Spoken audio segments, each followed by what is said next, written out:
Welcome to Tell Me Your Story, New Paradigms for a New World. I'm Richard Dugan, your host, and I really do thank you, as every week, for joining us here on the program, whether you're watching the program live or whether you are watching the YouTube video or even listening to the podcasts. We're going to give you the locations, if you will, of all of the information, the podcasts, the video casts, the broadcasts, all of that, how you can support the work that we're doing here, as well as participating in a special event that we've been talking about since September of 2019, and we'll do that. But first, we're going to dive into our guest and topic, and it has to do with angels and goddesses. That is the title of the book, Angels and Goddesses. Crystal Pomeroy is my guest, and Crystal, I want to thank you so much for joining us here on the program. Thank you, Richard. This is such a great opportunity to participate in this amazing work you're doing. Well, thank you. And thank you for the amazing work that you are doing. Let's define some terms as we move forward here. And again, I also understand too, as with any subject, any conversation, that different people are going to have different definitions. But I'd like to define terms. What are angels? And I guess more specifically, what kind of angels are you talking about? Okay, well, those are great and far-reaching questions. Angels, well, the word itself means in its root messenger, and but it's taken on a lot of different applications and interpretations. And when we think of angels, a lot of times we think of something kind of churchy, and also something that's sort of off in some other realm, who knows where that is, and I don't know, maybe sort of fluffy, are they really there? I mean, these are some of the images or thoughts that can come into a lot of people's minds when we think of angels. And angels are, when one gets more into the subject, some of the beings that inhabit the subtle realms around us, which we're used to thinking of, okay, right now I'm in my place, I've got my assistant here with me, my son is here, and that's it. The rest of the space is just full of air and furniture, whatever. But really, all of this space is also inhabited by, as are our minds and even our physical bodies, inhabited by different subtle forces that are intelligent. And some of these are not so high wavelength, and other of them are higher wavelength. And so angels are like the high wavelength beings that are on a subtle realm. What about, I know that there's some guys who, oh yes, my wife, girlfriend is a goddess, and I have the opportunity coming up of interviewing a comedian. I'm not sure if she's doing too much comedy stand-up right now, but her name is Judy Tenuta, and she is supposedly the I forget exactly everything. She's the sort of the angel of the accordion or something along those lines. But what are goddesses, aside from what husbands and boyfriends might say of their wives or girlfriends or significant? I really like that you mentioned that, and that's great that there are men that think that about their partners, about their feminine partners. Well, goddesses are also light beings or deities, some of these invisible presences on the subtle realm, and that we can also see them as like archetypal manifestations, archetypes of certain divine forces. So there are like protective mother goddesses, which are actually one of the least known, because some of these most ancient goddesses were also, they packed the wall up, and they also had, besides feminine energies, they also had masculine energies, and they were very protective, and they could intervene to pull people out of low vibrations and the whole undesirable aspect of life on earth, which includes illness, feeling a desperation, discord, and lack, and so forth. And This is an archetype that often manifests as a lion goddess or some sort of a feline goddess, a jaguar goddess, a tiger goddess in China. And then there are goddesses of prosperity like Lakshmi and Celtic Bridget, who are resonate between the two of them. Actually, one of the most fascinating things about studying the topic of goddesses is finding this worldwide web of forces that were called by different names, but had a lot in common from one area of the world to the other. And they were also associated with certain colors and flowers and energies that were compatible. For instance, we think of Venus as being the goddess of love, and she's related to the marigold, and she's related to passion and beauty. And then Aphrodite is like connected also. She resonates with Venus. But in Mexico, there was this goddess called Xochiquetzal, who was kind of very much like Venus, also a love goddess, a goddess of beauty, and also related to the marigold, which is one of Venus's flowers. And when we get into these more ancient goddesses, like the African goddesses, the Egyptian goddesses, the Tibetan goddesses, the goddesses of South America, we find this energy technology that's related to whatever their purpose was. Like Xochiquetzal, she facilitated passion and love, but it was also this energy that was directed towards turning on the light body, not just turning on one's mind and body and emotions, but also turning on the light body. And so we can see these deeper kinds of energy patterns that were shared between the most ancient goddesses and that were universal in nature, and that also have their parallels in the archangels, which shows us that the archangels, the 7 archangels, or even some of the systems of 12 archangels, have their roots in traditions that go back beyond religion, before religion, in a time when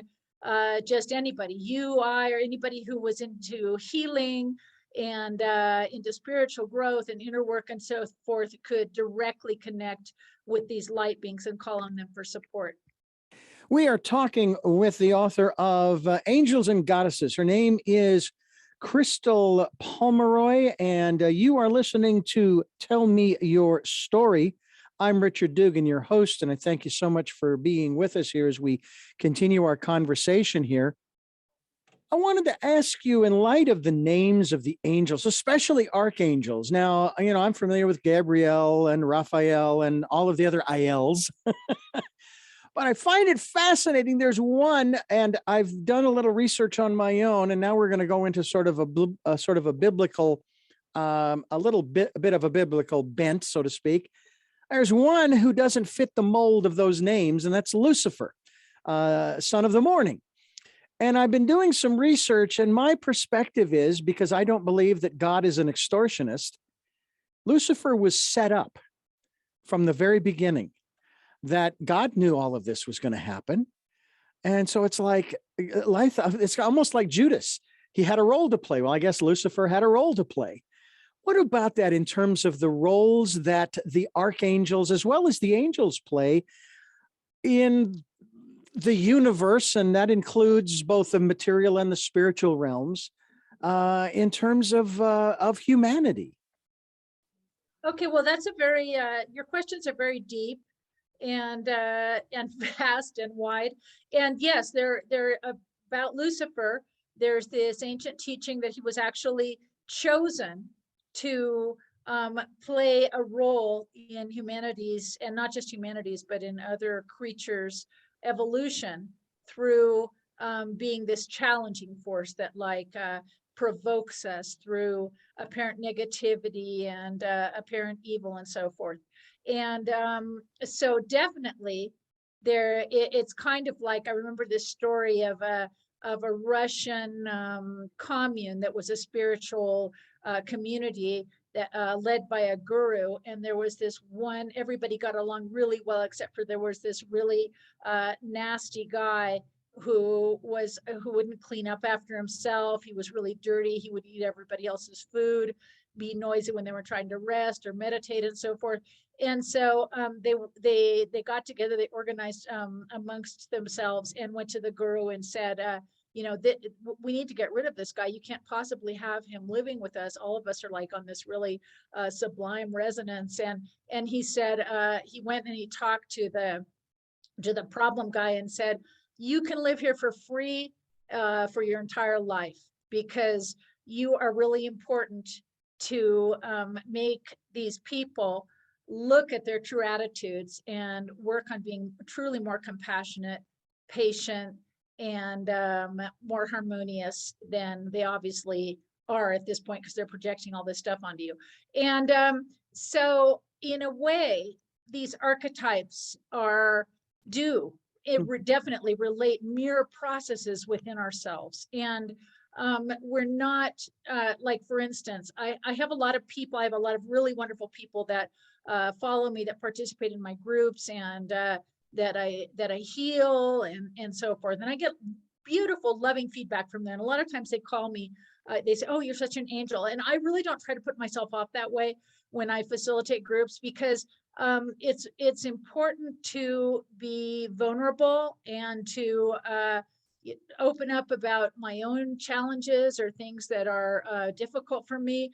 And so that they will also be able to have an honest inner connection, because we all have this mixture of divinity, of higher impulses, and these other tendencies that are like pulling us downward, so to speak. And it's all part of the game of this process of growth. And it's important to love our shadows, not just to love the higher part of ourselves, and to be willing to look at these parts of ourselves that we maybe don't feel so proud of, and we kind of like to repress, and say, I can love myself in that too, because if I can't, then I can't truly be loving to all other beings. I don't know if that relates to what you were asking or not. Well, the first part of it does, and this, of course, adds a little more context to it as well. And I just find it interesting that we start down this path, and we start getting into the areas of free will versus predestination. Because I've talked with a number of people over the last few months. For some reason, this is something that's come into my my awareness of discussion. Is are we or are we not puppets on a string being manipulated by forces we do not understand? And back when I worked for a Christian radio station, I was there for 15 years, the second longest job I've ever had. And I have to tell you, it was the best job I was ever, it was the best schooling I was ever paid for, because I learned so much about, sociology, psychology, comparative religions, or sects, if you will, and so on. Great. And I came up with the analogy in regards to my perception of God, the creator, the divine, that this person is walking in this meadow and is very contrite, very humble. And if you could carry your will in your hands, is doing just that, saying, I want to do God's will. I just want to do God's will. I want to do God's will. And they toss it in the air. God catches it. And tears are streaming down God's face, metaphorically speaking. Yeah. And is moved, my God, one of my creation wants to do my will, and is, by the way, compressing all of this time, that person's will down to the size of a baseball, and hurls back and throws a Nolan Ryan 90-mile-an-hour fastball, smacks the person right in the forehead, and says, then do something with the life I gave you. You are not a puppet on a string being manipulated by forces you do not understand. I love what the Jewish rabbis I've had on the program have said about the devil, if you will. And this is separate from Lucifer, the angel. And he actually was an archangel, if I'm not mistaken. And that has to do with the fact, he says that based upon the teachings from the Old Testament, that has nothing to do with a personal deity named Satan, the devil, Beelzebub, et cetera, All of that has to do with the lowest base nature of man. That's what that's referring to. And so this is where we get into that area of a personal responsibility. How much interaction, maybe that's not even the right word. I don't want to say influence, but how much input do these angels have in helping us? Is it always our choice? And if we're going to trip on a stone, they're not going to stop us necessarily. They might prompt us to say, hey, slow down, but it's still that individual's choice as to whether or not they do anything or not. Okay, well, again, I mean, like your question is enough to write a book about in discussing different possible responses to it. And they're all interesting. I also have I consider myself inquisitive and questioning.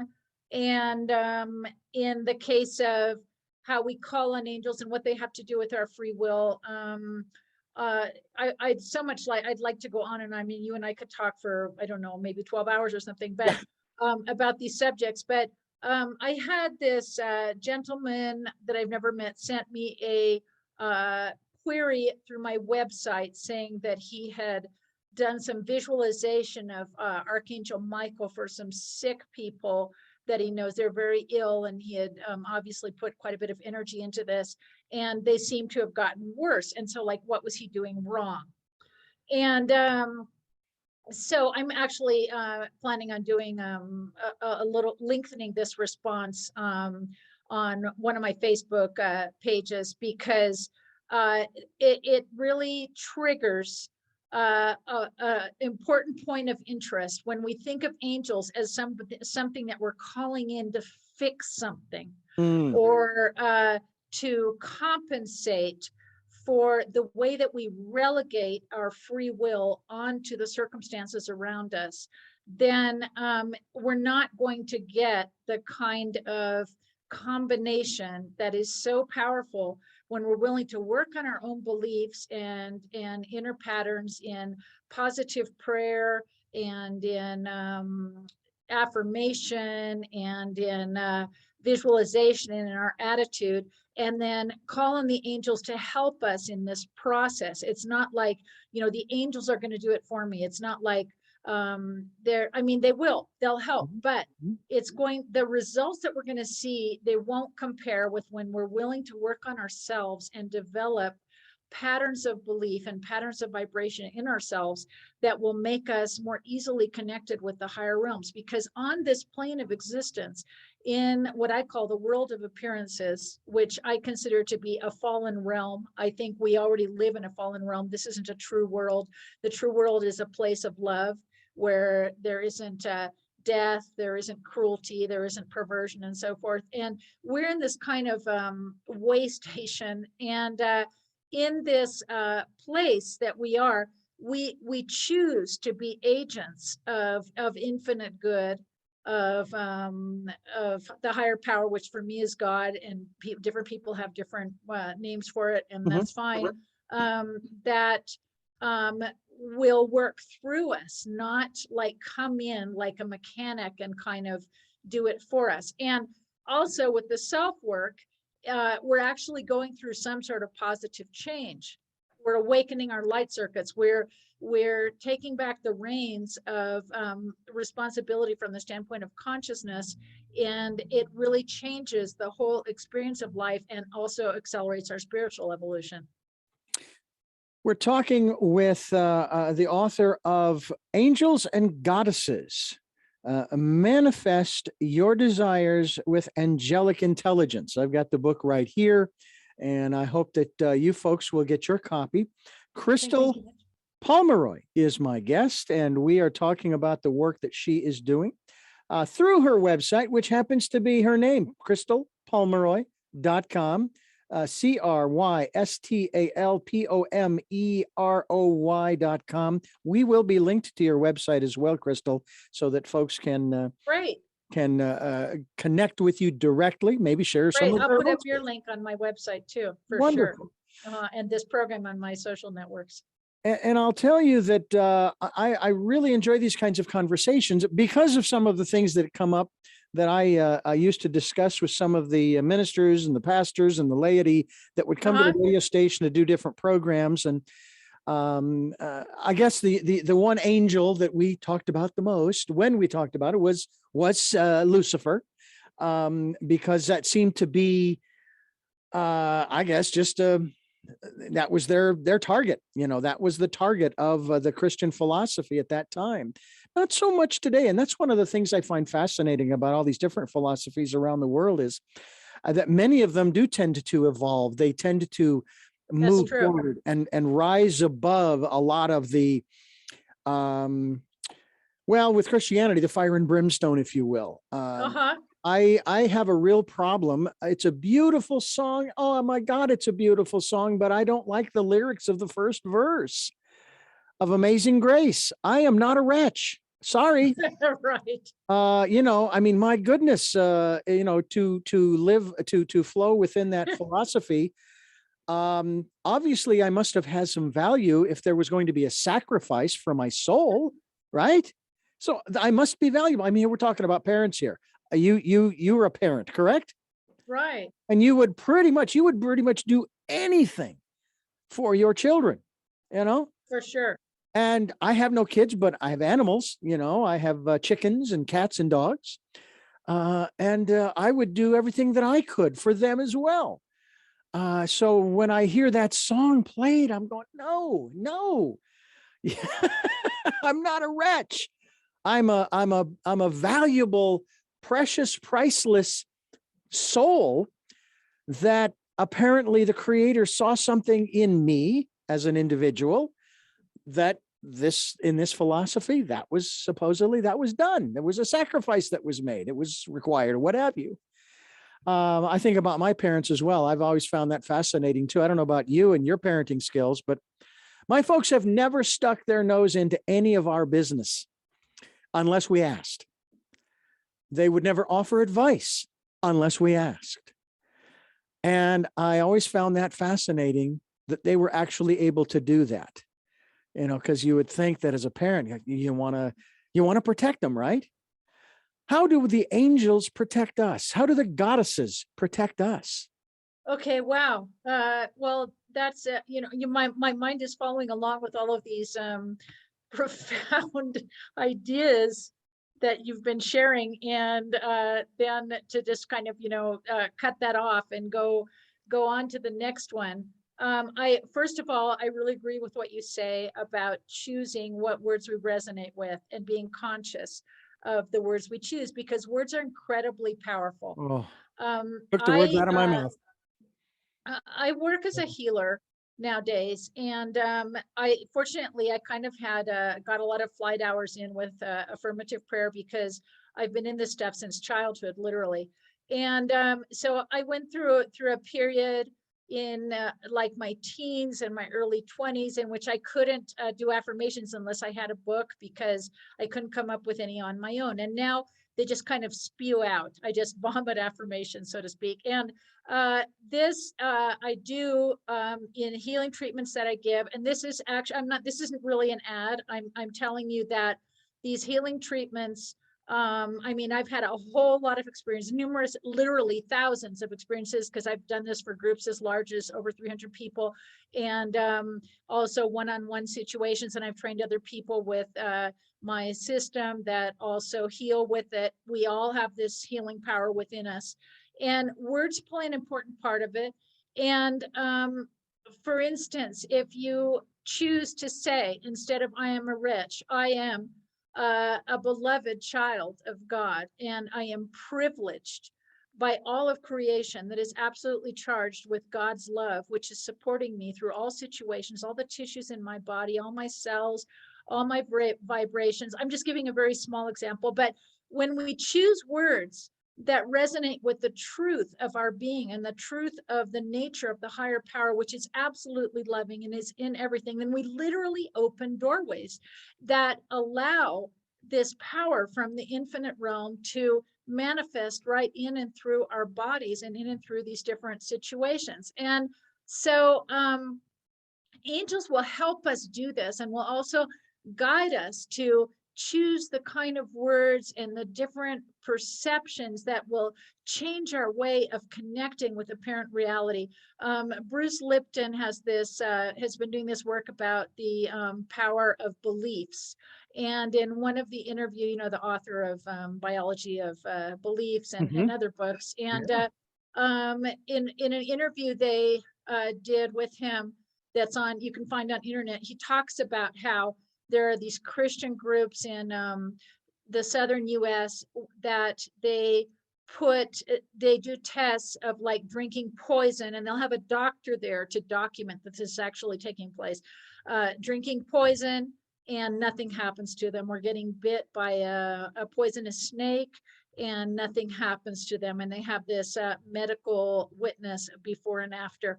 And he talks about this as because he's analyzed how beliefs affect our biology on a cellular level. And he says that beliefs are absolutely decisive to how our cells reproduce and behave. And this is fascinating, but what I had practiced and been practicing before, and also a lot of people who follow mental science, spiritual science, and related fields is about that. It's about using words, choosing our words. I'm going to make a confession here. I was invited to participate in a rosary group the other day, and I really can't stand repeating the rosary. You know, I had to defer because the part of it, I love the Virgin Mary. She's a light being. I've actually seen her on the subtle realm. It was a really beautiful experience, but this part of the prayer that's used, that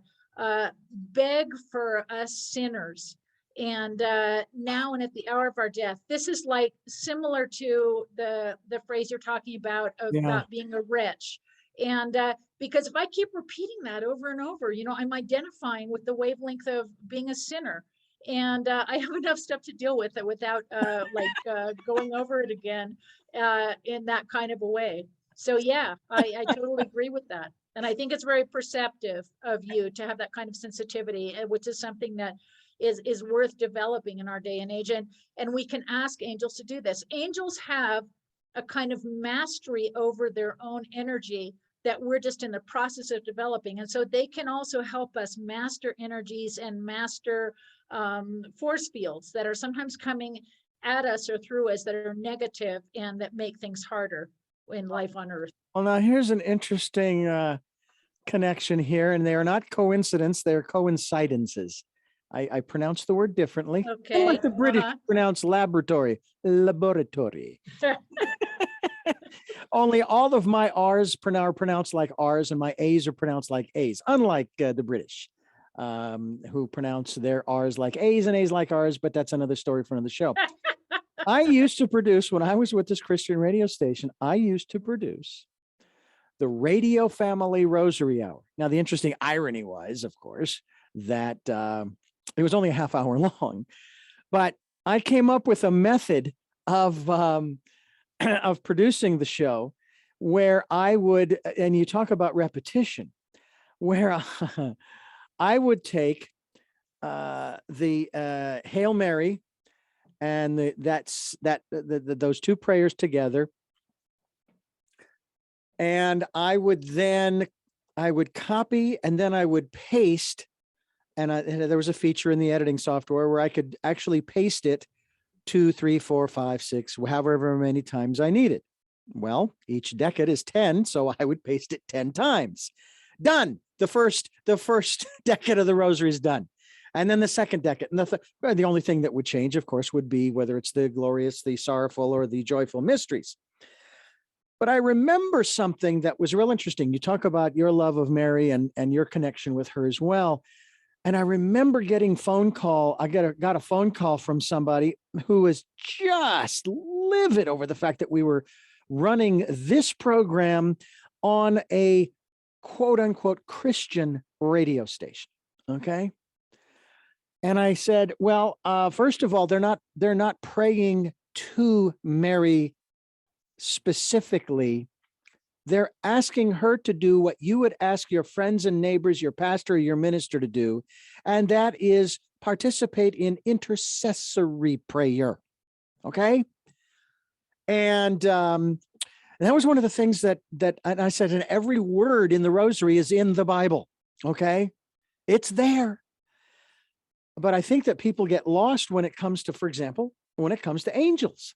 They think that they are the be all and end all, if you will, that we have to, I don't know, pay homage or something. I'm not even exactly sure how I want to phrase that, but it's just really interesting to me how our society, depending upon your philosophical bent, takes a dim view. Do you have a lot of people who are searching? They have found this, I'll call it angelic or goddess outlet, all right, because they've had these experiences. And then they've got people around them who are doing anything and everything they can to undermine what they've experienced. Oh, let me put it this way. Maybe sometimes examples work better. Like, I recently made a trip to California and in December.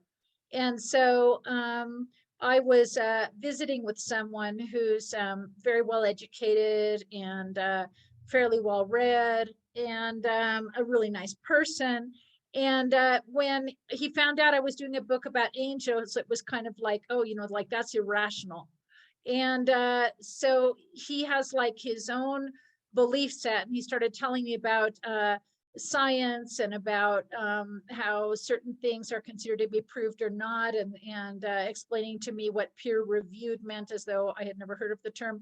And as I responded to that, well, what peer reviewed means is that other people that have a similar outlook as you do, who are studying similar information as you are, say that they agree with you. And there can be all kinds of peers or people that maybe have a different kind of set of information or different philosophy that might not necessarily resonate or would suggest an alternative view of thought. And what I'm getting at, I didn't argue more about the thing about angels, because what I did say to him is that, well, you can think of them as archetypes, because I like to do that. I like to try, if people are open to it, not like me going around trying to convince people. I never do that. It's like a total waste of time. And I have a hard time enough convincing myself, convincing my own mind of what I want, of the truths I want to hold to.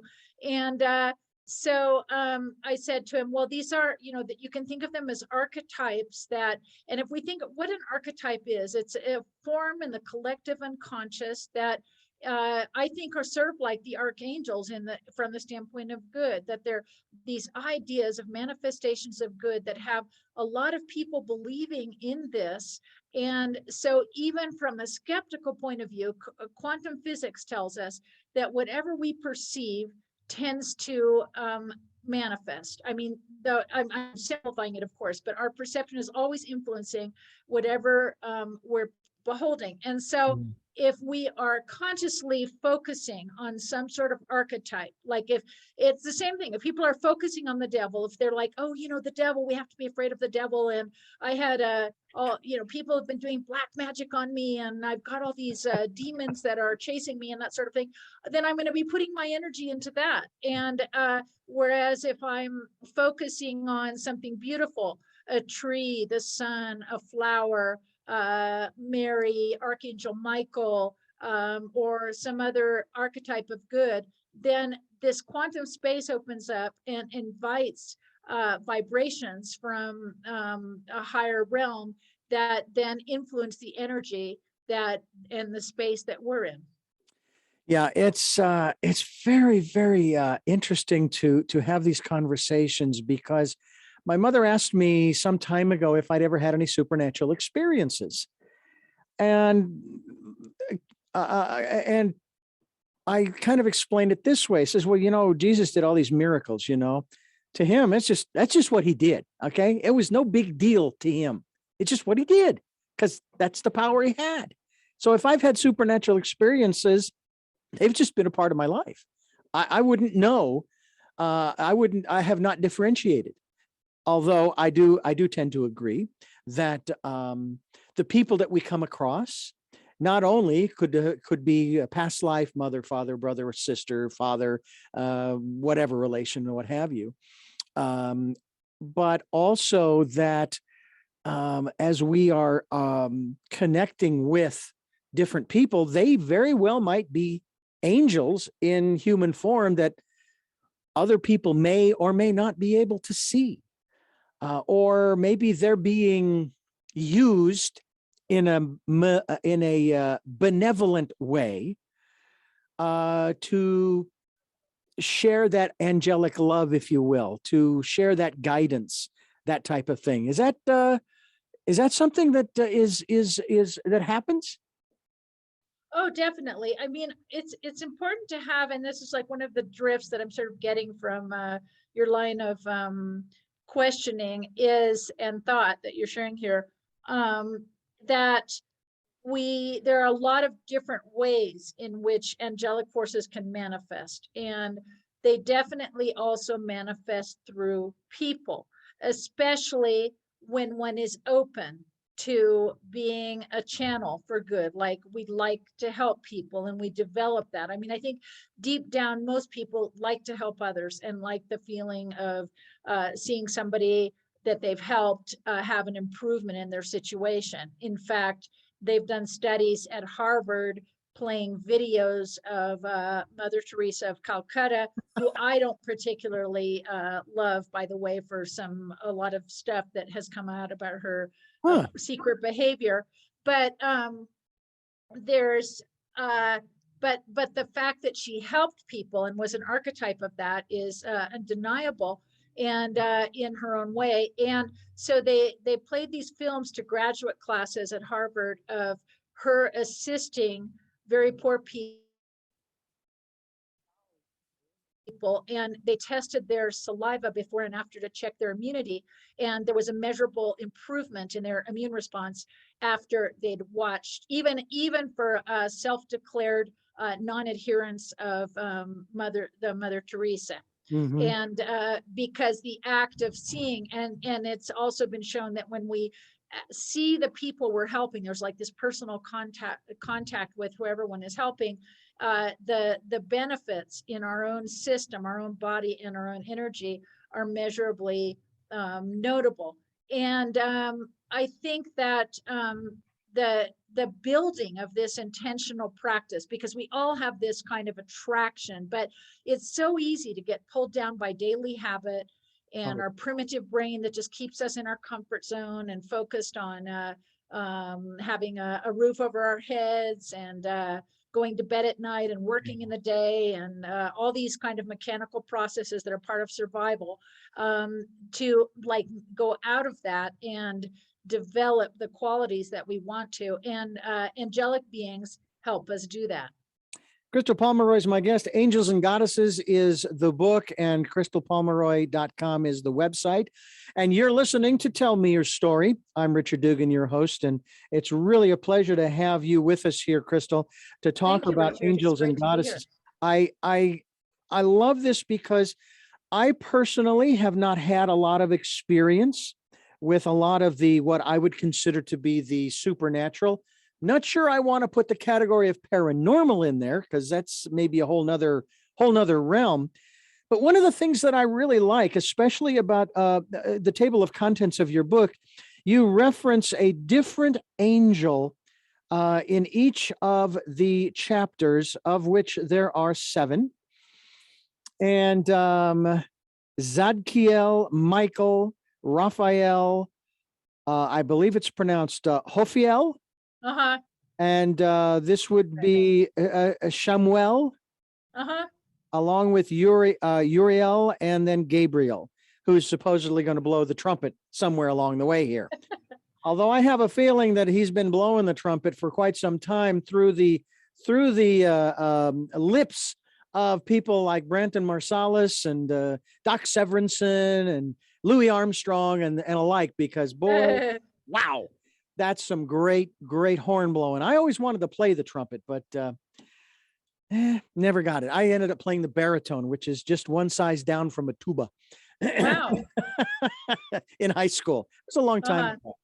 I want to ask you about these names here as we continue here on Tell Me Your Story, New Paradigms for a New World, as we talk with Crystal Pomeroy about these different names. Now, I know that the Bible makes reference to a number of these angels or archangels, if you will, Lucifer being among them.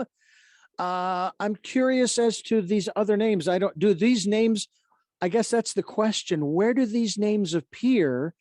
And can you give us sort of a little descriptive analysis, so to speak, of each of these angels, their characteristics, and kind of like some of the saints that the Catholic Church has, like Saint Jude, I guess, is what the saint of lost things. I'm not sure what the categories are, but we've got these different saints for different things. Are there different angels who have different supporting roles, shall we say, in the background of our lives?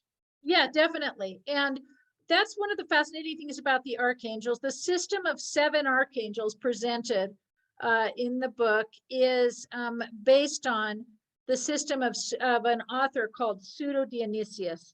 It was common many centuries ago in Europe for authors to be pseudo one thing or another. They'd write under a mysterious kind of anonymity. And there's been a lot of speculation about who he really was. And that isn't just, it's not just extraneous information, because the information that he shared, and he hasn't been fully identified yet, even though his system of 7 archangels became sort of canon in Europe, that these are actually archangels, or a system that was brought in from ancient Egypt.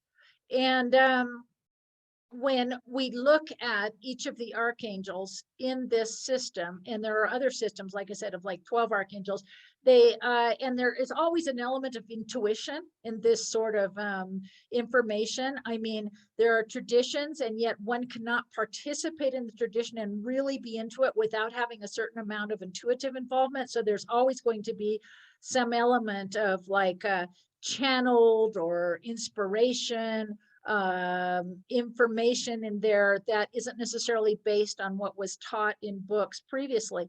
But these each of the archangels is related to a set of spiritual principles, and that's what had originally excited me when I started getting into the studying the archangels. I was already in my 20s. I'd been practicing spiritual principles since childhood.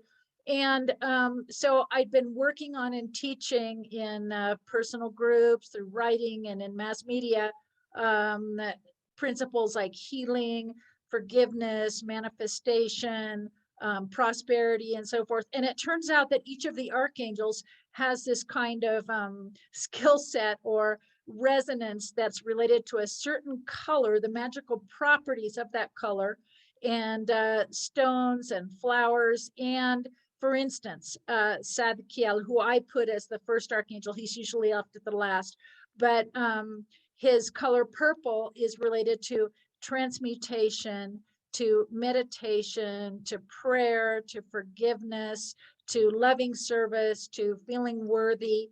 And these different properties are also connected to certain ancient principles that we can find around the world as a field, like in Peru, this philosophy of Munai, which is related to developing love in an intentional manner, and also to eventually awakening the light body, and which is one of the essential cores of all of these different ancient traditions, activating the light body, the true secret of alchemy, to turn on our light body.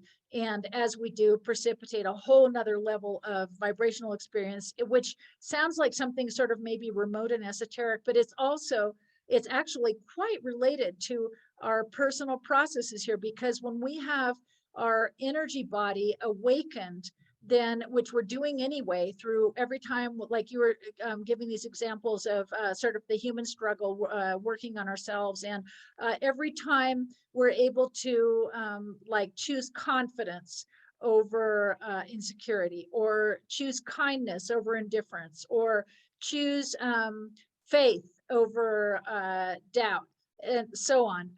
We're our vibration increases, and the light within our different levels of body, because we have different kinds of bodies. We have emotional body, a mental body, a psychic body, and so on. And when we bring light into this field, then our whole vibration goes up, and we're actually closer to the community of light beings that's around and above us. Mhm. And so I don't know, I guess I sort of did what you've been doing with your questions, like starting off on some really interesting topic and ending up in a different place than I had expected.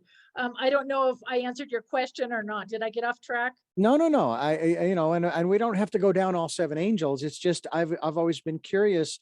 It always has fascinated me whether it has to do with instruments. It's like, who came up with the idea of all these curlicues and a French horn, or who came up with the idea of this very complex piece of equipment that goes on top of an internal combustion engine called a carburetor.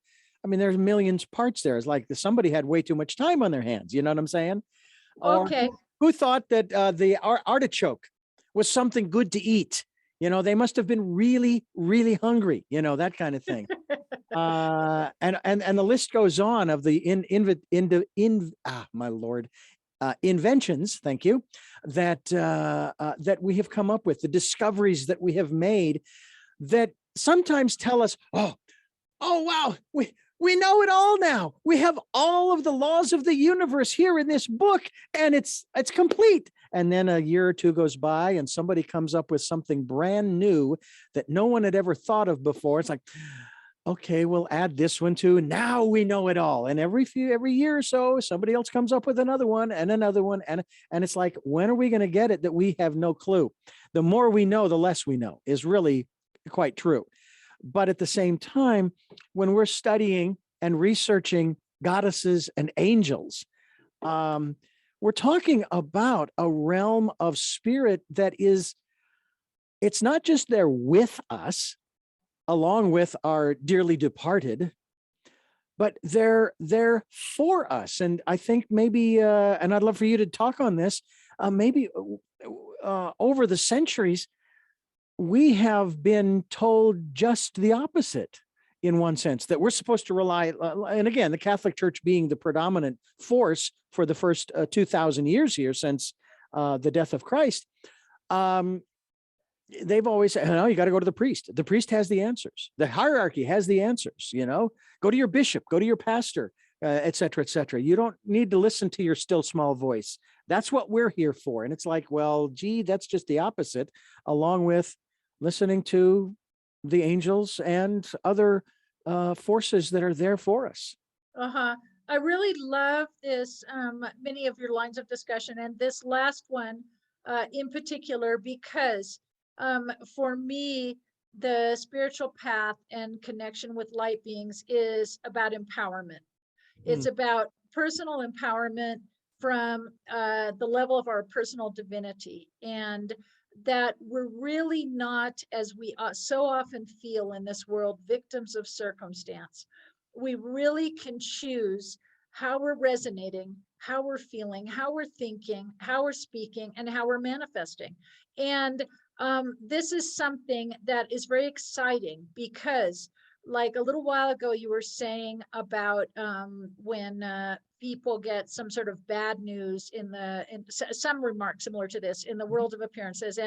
And in my activity as a healer, when somebody tells me that there's a medical sentence, this is probably like something I shouldn't even say on the air, but that a doctor has said that there's something really awful that's happening in their bodies that's going to happen to them. And my mind, because I've been insisting on these patterns that are focused on divine truth versus appearances, tends to go immediately to the opposite. Like a child, and what I'm saying here can be used and can be applied by anybody. And I hope it helps reconnect whoever's listening to us with that power within us, because we all have it. That this child that was going to be born in 6 weeks in an ultrasound turned out to have this syndrome in which the spinal cord, instead of being beautifully enclosed in the fetus like it should be, had all the nerves all over the place. I can't remember what the name for the syndrome is, but she was supposedly going to have this awful birth. And if she survived, she wouldn't be able to control her sphincters or have normal child development and this sort of thing. That was like this really kind of beastly description. And so one of the things that came to my mind was that God is guiding the development of this child. Nothing can hinder the divine development that's taking place in her. And so to make a long story short, the child was born. I mean, it was really amazing. Even the doctor who attended told the mother, you know, you must have some kind of contacts up there somewhere, because I've never seen a child with this kind of prognosis come out so well as this baby had. And the mother was sending us photos of her new baby girl, who's beautiful and happy and developing well. And this is just one example of how we can challenge the appearances of the world and the things that make us feel like we can't do something. And we've always got this power in us. And today people are working on healing our childhoods and healing our emotional stuff. And this is really great. It's important. But we can also get stuck in this feeling of, you know, I'm not going to be confident until I go to 15 years of therapy and do 100 notebook, you know, write through 100 notebooks of positive affirmations and stuff. I mean, I personally have written through many hundreds, but we have this energy with us now. And it was like the other day, it came to me that when I have to deal, because we all have to deal with situations that aren't so pleasant, or people that don't necessarily love us. And I was thinking, you know, in these type of situations where I sometimes feel a little bit of apprehension, I can like throw my confidence. My confidence is an energy that I can throw into it in front of me. And I can call on the angels of confidence and visualize them. I mean, even if one is just leaving, I live in Mexico City, which is many people think is dangerous. But when I leave my house sometimes at night, I will say, you know, I'll send the angels before me. I'll stop and I'll see these angels going out the door before me. And like the way will open, and there's I call it angelicities, that like synchronicities related to angelic forces that will like appear to say, yes, we're here, you know, we're with you. And so we always have this access to these forces that, like you said, they're loving forces, and they're happy to support and collaborate. And they'll do it if we call on them. If we don't call on them, they can't. And to combine angelic connections with one's own inner work, with one's own prayer practice or meditation practice or visualization or whatever it is you like to do, makes a really big difference. I want all of the support I can get. So I am right now laying it out there. I want your help, angels. Bring it on. Help me in any and every way that you can. I'm not saying that my life's a mess or anything. It's just, you know, it's always kind of nice to have a team working together towards the same goal. Definitely. You know, and they do respond, and we can also visualize them, like visualize the angelic presences that are around us. And you were asking about specifically for protection. Archangel Michael is a wonderful protector. He's related to other light beings around the world, because they're not always called Michael. You know, I mean, they don't say Michael in Chinese or in Tibetan or whatever. And so but the colleagues of divine protection and victory and faith and force, which Michael represents in his manifestation of the sacred masculine, which is so important to retrieve, will come in when we visualize like a blue light field in our homes at night before we go to sleep, and see these hosts, these angelic blue forms in our mind's eye in our living room, and then throughout go take them mentally throughout all the different rooms in our house, because the entire space, even like if you have a pantry or something, ideally open the door in your mind and see them going into this space. And if you can't see specific angels, just see a blue field of light as you are connecting with this idea that you're inviting Archangel Michael and his hosts into your home. And what this will do is dislodge lower vibrational forces that can often hold us in anxiety, or maybe creating problems to sleep at night. Or they say when we dream, we actually visit other realms, and to make sure that the realms that we visit in our dreams are positive realms, and that our home is blessed. And this kind of connection will cut off any intrusion on an energy level. And that sort of access is available to us all the time. We are talking about angels and goddesses, and we're talking with Crystal Pomeroy, Crystal Pomeroy, and she has joined us here on the program to talk about this, because I think it's a fascinating conversation, fascinating ideas, as well as, again, I know there are people who want to be a lone wolf. I get that. But I got to tell you, as much as I like working on production and this and that and the other thing all by myself, there are times when it is so much more fun to be working together with a group of people, putting things together. And I had some fabulous experiences like that, including putting this program together over 14 years ago. And wow, even my career, which spans more than 40 years, I owe a debt of gratitude to the thousands of human beings. I have no idea how much I need to thank the angels and the archangels for all of their help in maybe keeping me safe when I was bicycling all over Phoenix, Arizona, where I was born and raised, where I was working with electrical equipment and didn't get electrocuted. I'm sure there's some help there. But I want to remind you that this is Tell Me Your Story, New Paradigms for a New World. And we're giving you choices and knowledge of those choices to help make your dreams come true. I'm Richard Dugan, your host, and we are having a great conversation with our very special guest here on the program.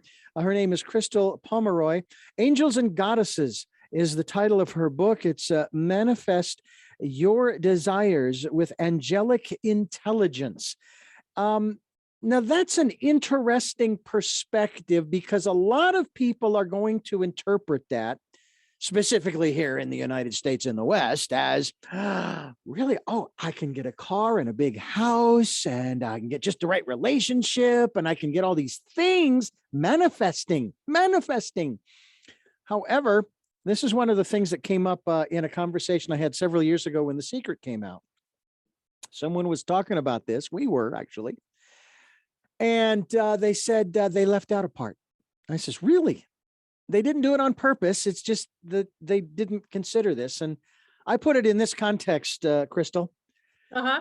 All right. Yes, like attracts like, or the law of attraction and all of that stuff, and words having power. And we say that all the time on this program. Words have power. You said it earlier on the program too. Words have power. Well, that's great that you want this and you want that and the other, but the thing they left out was, but is that for your highest good, or is that your ego mind talking and saying, I want all of these things? I have to tell you that back in the early 80s, when I first started working for the Christian station, and I was having a blast, absolute blast, doing the work I was doing. It had nothing to do with the philosophy that was being promoted on the program, on the station. I actually told the general manager, to the consternation of people I shared it with later, I would do this job for free if I knew that I'd have a place to stay and food to eat and clothes to wear. In other words, if someone would take care of me, so to speak, or I knew all my needs would be met, I would do this job for nothing. And there are those who say, yeah, you've been doing this job for nothing. Hey, I've gotten by. I'm 60. I'm still here. I'm 61. I've made it through over 40 years in this business. They joke about how, you don't get into this business for the money unless you're really, really good. But I have to wonder sometimes about purpose for our lives and how the angels and goddesses can help us to find that. And I know that requires us to go within as well, does it not?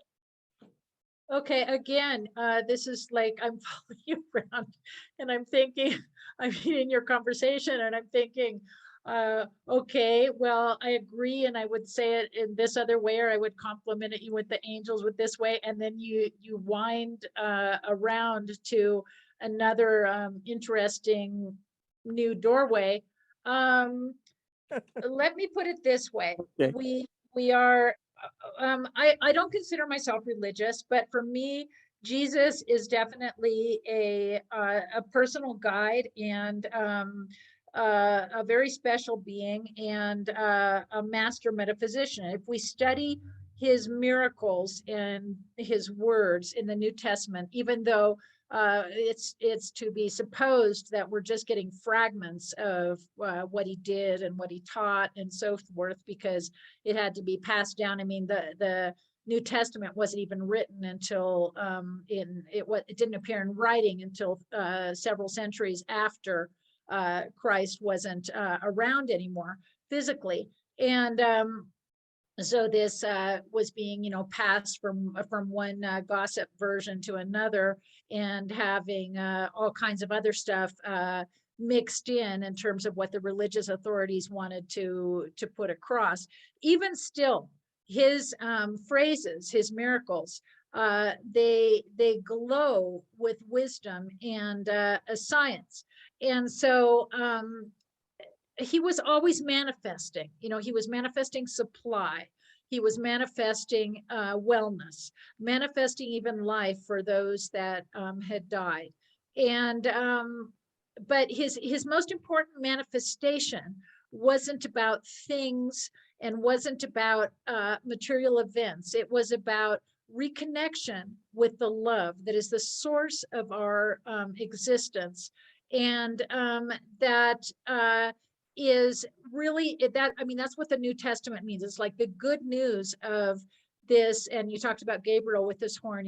Gabriel brings the good news with his horns, and the good news that we actually have this eternal connection. We have eternal life in connection with this loving being that is guiding us to be able to have a full reunion with that loving source and all the bliss that implies, which a bliss that and a wellness and even a pleasure, even though that's a controversial word, that goes beyond anything we can experience as positive on the earthly plane. And so this essence of being here for something greater than the material experience is really important. It's also important, like when you were analyzing the lyrics of Amazing Grace, and to some people that might seem like kind of picky or a subtle difference, but it's really a big deal. I mean, if you're going to blindly sing to save a wretch like me, identifying with the whole idea of being a wretch, when it comes to our manifesting abilities, which, by the way, that subtitle, my chosen title for the book was Angelic Intelligence, and it was about moving on from all of our other types of intelligence that we have to connect with a higher realm and activate a higher kind of intelligence in us. And so the publisher, Llewellyn, I mean, they're always working on making things attractive to the public, and they have a lot of experience, and they're really good at it. But they were the ones who came up with the title Angels and Goddesses, and I had to like fight with them through my agent. This also really wonderful person, Deborah Ann Jacobs, who was able to convince them to not exclude the term angelic intelligence from the title of the book. And so they put in the manifest your desires. There are a lot of keys to choose the kind of life you want, and to choose wellness over illness, and to choose success over failure, and to choose prosperity over lack. But that's not the like the highest purpose. I don't believe it's the highest purpose, and in our lives, of course. And in fact, I defer from certain kinds of new age materials that really focus on getting what you want and say, you know, the purpose of being here is to show that if you want to live like a millionaire and have a golden limousine, that you can do that. And I personally, I mean, that's fine if some people choose that. I mean, we can manifest anything we want. But what I mean is in terms of like one's goals, to have like the maximum goal be manifesting things on a material plane. We can do it. We do have the power, but it's kind of missing the point of the whole. This is like my personal perspective, and I respect everybody's point of view. And there's great divergence in our times and voices, and that's great because everybody can say what they think. But from my point of view, it's like, you know, the point is something higher. The point is a love story that goes beyond anything that we can touch, smell, and see in the material world. She is Crystal Pomeroy, and she is talking about the work she has out now. I would say named by the authors, but it's a good title: Angels and Goddesses Manifesting Your Desires with Angelic Intelligence. And I have to say that my desire is to change the world for everyone, change the world for the better for everyone, That's just a great. select few, not just a select few. And the bottom line is, I don't want to say that, and if we can't do that, then we can't have any of it. And so we should just blow up the earth. No. We're not going that far. We are going to go tell you that this is Tell Me Your Story. New paradigms for a new world. We're giving you choices and knowledge of those choices to help make your dreams come true. We are here with Crystal Pomeroy. I want to ask you real quickly here before we wrap up.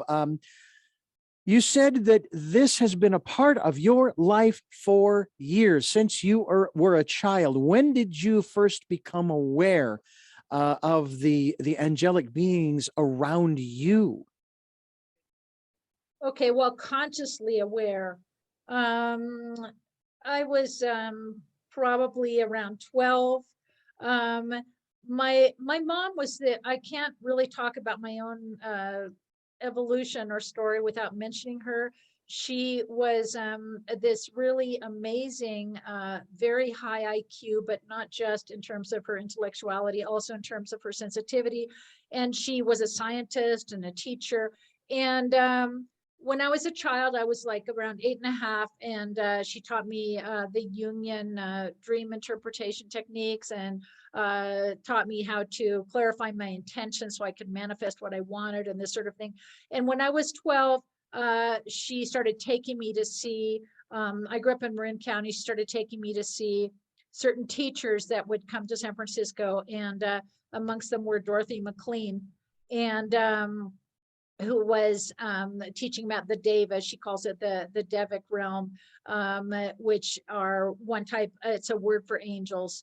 And she talked about how everything has this divine intelligence in it, which is like its angelic self, and how we can connect with that in nature, in rocks, even in like cars or a computer or whatever.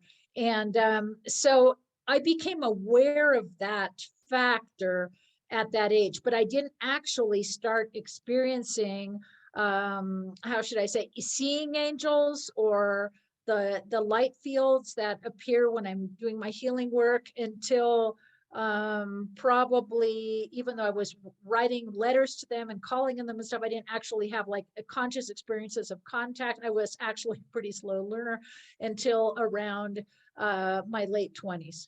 And so, and people that I teach, fortunately, take less time to have that kind of experience.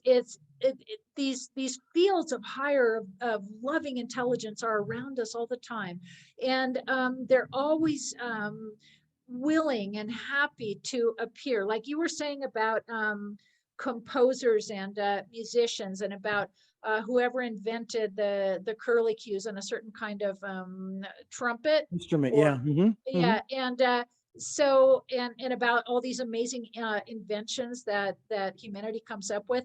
And we all have like these higher acuities that become precipitated as we awaken our vibration on a higher level, and many times unconsciously or unwittingly connect with these fields of infinite light, or with the infinite mind, that will allow information, knowledge, inspiration, intuition, and so forth to flow through us. And that's actually what's going on all the time. And so to invoke,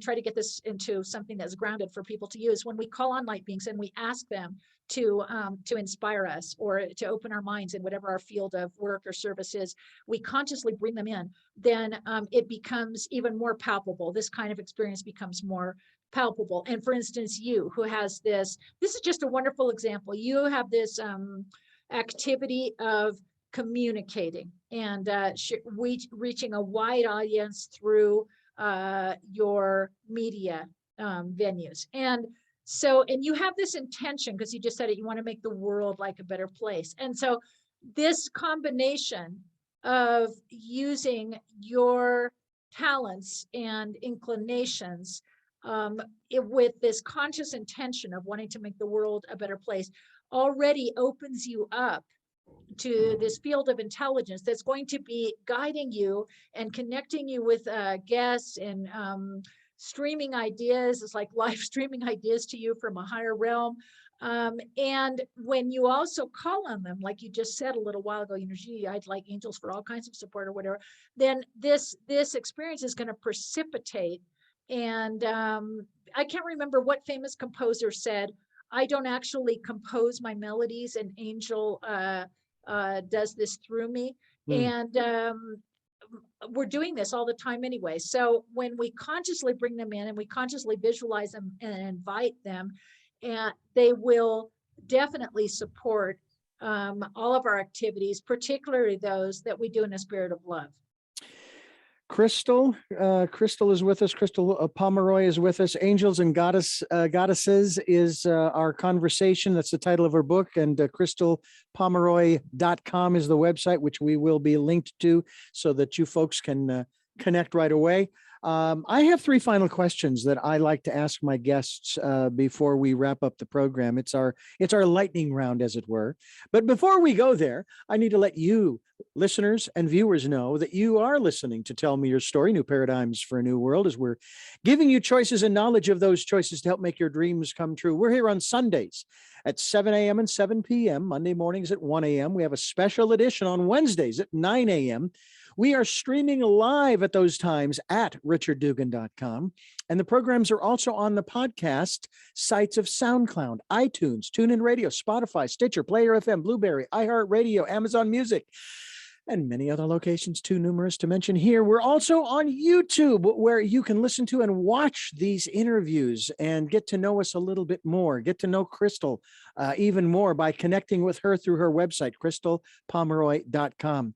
We also encourage you to participate in the Decade of Perfect Vision, the 2020s, as we encourage you to go within, listen to that still small voice, and follow the promptings and call on the angels. I have already done that on this program, and I'm saying I'll take a battalion. I don't know how many's in a battalion, but I'll take as many as I can get to support what we're doing here, to protect us, to guide us, to inspire us, to encourage us, to lift us up when we need it, because there are times. I am so thankful that the universe has such a beautiful way of giving me my comeuppance when I get a little less humble than I ought to be. I didn't get here on my own. I'm not going anywhere else on my own either. It's due to so many people, and I'm sure other entities in the spirit realm as well. And I'm sure you would probably say the same thing, Crystal, that you are where you are because of all of the help that you've gotten in this world and elsewhere. One other item, folks, and that is that if you'd like to support the work we're doing here on the program financially, we would greatly appreciate that. We have a PayPal account. It's for your security as well as ours.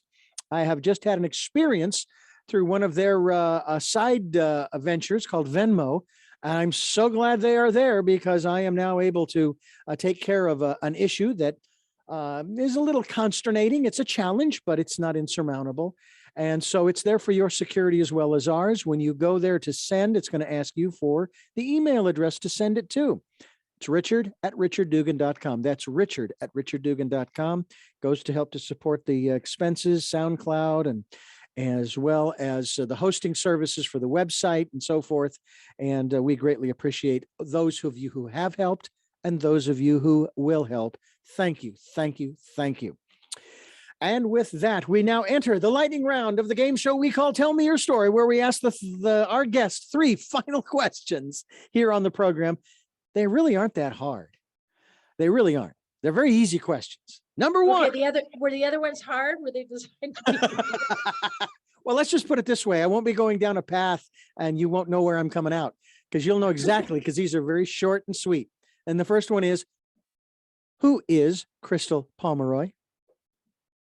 Okay, well, I'm having a lot of fun. Crystal Pomeroy is a woman who's having a lot of fun in this kind of divine phase of my life, in which I am able to heal and literally work miracles. And this happens on a daily basis. I have people that are sick, in dire need of support, and frequently they get healed very quickly, and of teaching other people to connect with that too, to connect with that power, and feeling like I'm doing something that does go beyond just this material realm and this little lovely space of time that we have called a life or an incarnation.